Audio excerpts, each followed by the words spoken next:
The illusion of an impenetrable airspace is crumbling deep inside the industrial heart of the Federation. In a single night, long-range tactical drones pierced the airspace of Tatarstan, executing a devastating multi-vector strike against the Nishnekamsk refinery. For months, the consensus was that Russia's integrated air defenses were reserved to shield high-priority centers like Moscow and St. Petersburg. Tonight, the reality on the ground suggests a far more critical diagnosis. Outside of a few select bubbles, Russia's strategic air defense network has effectively collapsed. This wasn't a lucky, isolated hit. On-the-ground footage reveals a highly coordinated saturation raid. The facility wasn't targeted just once or twice, but subjected to repeated, systematic impacts, a tactical mirror of the devastating strikes executed just a day prior against the Sky Refinery. As local onlookers recorded the unfolding chaos, the scale of the damage became undeniable. At least 6 distinct, massive columns of black smoke erupted from separate sectors of the refining complex. The structural layout suggests that Ukraine utilized double-tap tactics, deliberately steering multiple drones into the exact same coordinates to compromise reinforced infrastructure and defeat localized fire containment measures, while the immediate damage to the distillation columns is catastrophic. The true revelation of this raid lies in the flight characteristics of the assets themselves. As the drones made their final terminal approaches, local audio and video captured an entirely new tactical behavior. Historically, long-range attack drones operate on fixed, highly predictable flight lines, diving straight into their targets or executing wide, graceful banking turns to adjust their attack angles. But over Tatarstan, the drones displayed an aggressive, rapid jinking maneuver, violently shifting from side to side on their final run. This is a profound software modification.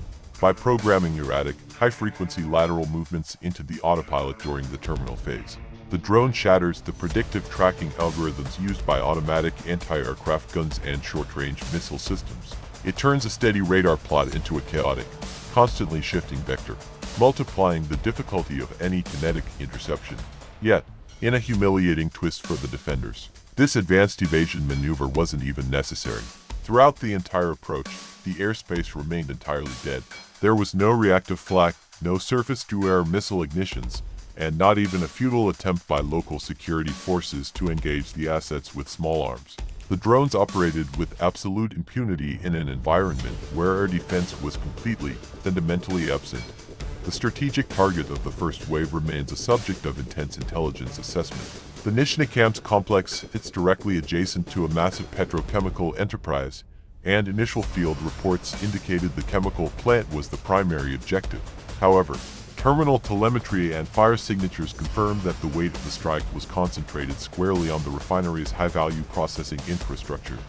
This is a staggering blow to regional logistics. The Nishnekamsk refinery is a heavyweight asset, boasting an annual processing capacity of 8.3 million tons of crude oil. It specializes in the mass production of essential warm materials, high-octane gasoline, tactical diesel, and aviation kerosene. By taking out this facility, Ukraine marks another critical square on its strategic refinery bingo card.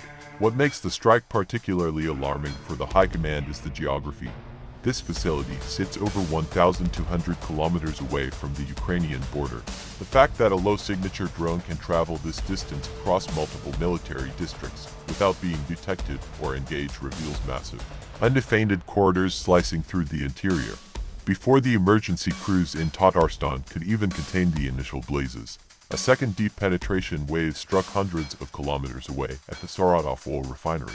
Located nearly 700 kilometers from the border, Saratov is an old hat for Ukrainian mission planners.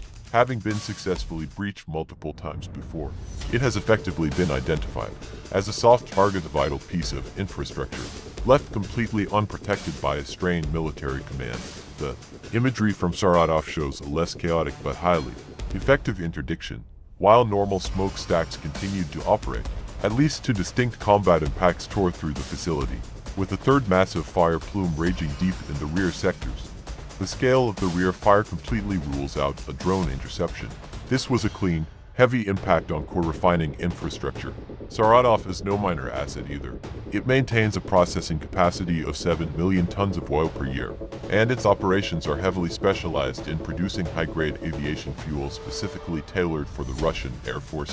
By repeatedly pounding Saratov, Ukraine isn't just draining the national fuel reserves, they are actively choking the fuel lines of the tactical bombers and fighter jets executing sorties on the front line. The combined impact of the Nishnekamsk and Saratov strikes, following hot on the heels of the devastating raid on the Sky Refinery, represents a massive escalation in the war of attrition. For the local population gathered on the periphery to watch the fires burn, the immediate realization is highly practical. Hours, if not days, added to their already desperate wait for civilian fuel. But for the strategic planners, the math is far more severe. Russia is running out of active air defense systems to protect its economic lifeline.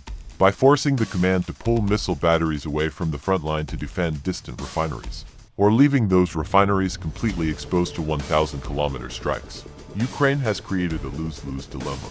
With every refinery that burns, the logistical friction on the front line intensifies, the aviation fuel supplies dwindle, and the myth of an iron sky dissolves further into thick, black smoke.